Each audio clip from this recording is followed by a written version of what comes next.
Hello guys and welcome to How to Socials. In this video I'm going to show you how to delete your Signal account. So let's start. First, open the Signal app. When the app is launched, tap on the three dots on top right corner and then tap on Settings. On the Settings option at the bottom of the screen, on the second last option you will see Advanced.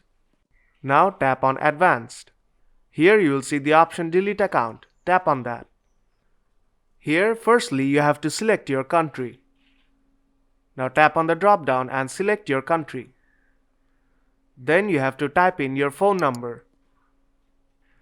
And then tap on Delete Account. After tapping on that, your account information and profile picture as well as all of your conversations will be deleted. And that is how you can delete your Signal account very quickly.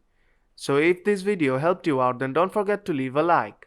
And see you in the next tutorial.